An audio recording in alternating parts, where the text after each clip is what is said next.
Mario Brothers and Company have had quite a long history in the annals of the video game industry. But that's for another video. So let's get right to the point of this review. New Super Mario Brothers. Now, let's get something straight. Nintendo, for years, was off busy fucking around with 3D crap, which still looks like crap to this day, and completely ignored the games that had forged the success of their first two systems in the first place. Yes, that's right. Super Mario Land 3 for the original Game Boy was released in 1994. That's a gap of 12 years between a handheld Mario game. Nintendo? What the fuck? Anyways, released in 2006 on the Nintendo... Jesus Christ. Anyways, released in 2006 on the Nintendo DS, New Super Mario Bros. Represents a return to the original roots of the series, and what made it fun in the first place when I was growing up back in the 80s. Everything we've known and come to love returns.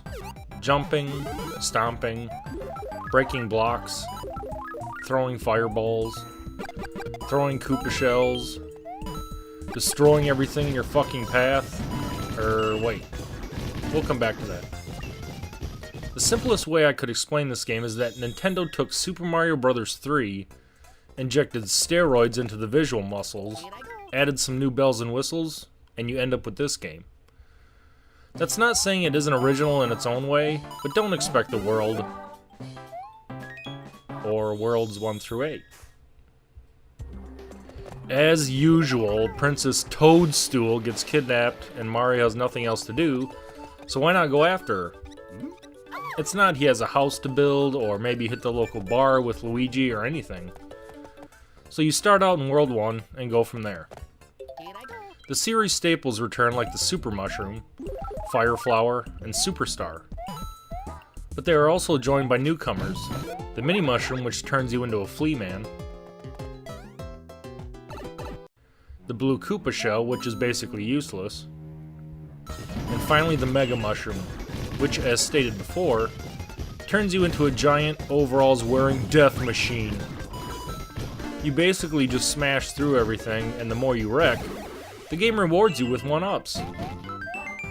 The basic layout of levels, and indeed the worlds, is also much like Super Mario Bros. 3.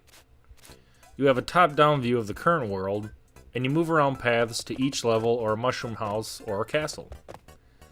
Also following in the long tradition of Mario games, the worlds are grass, desert, beach, jungle, ice, sky, mountain, and hell.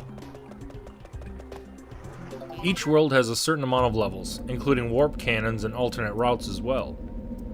Oh, while we're on the topic of worlds, let's talk about World 6 music. Oh my god. It's like Total Mario from yesteryear nostalgia.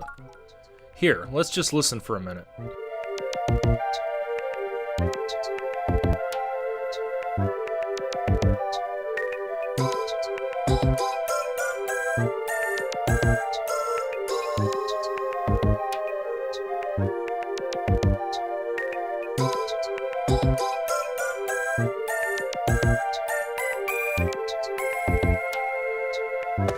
I love that music.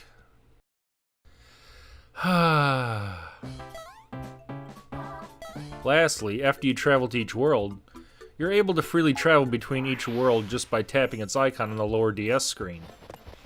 Speaking of the lower DS screen, you'll notice that during gameplay it keeps track of your progress through the stage, as well as showing which star coins you've collected and also your reserve item. Much like Super Mario World, you can pick up a secondary item to be held in the lower screen when you need it. The star coins, there being 3 in each stage, are used to open new routes on the world map, including mushroom houses. Unfortunately, unlike New Super Mario Bros. For the Wii, there really is no purpose to collecting all the coins. Just if you're an anal completionist, I guess.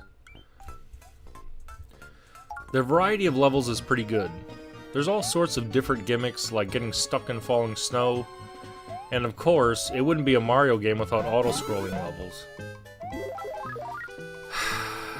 Fucking hate auto-scrolling levels! Nintendo, stop it! the majority of graphical details are presented nicely, from foreground enemies and projectiles to background heat distortion and even objects moving from the background to the foreground. This game is not flawless, however, even for being a Mario game. For starters, during your first playthrough, you're only allowed to save 3 different ways: beating a castle, using star coins to unlock an alternate path or mushroom house, or what's known as a quick save, which can only be used once. This can lead to certain levels of frustration, especially if you've traveled very far into a world, have to leave the game, and basically have no way to save your progress unless you finish a castle. The ground friction in this game is also a joke.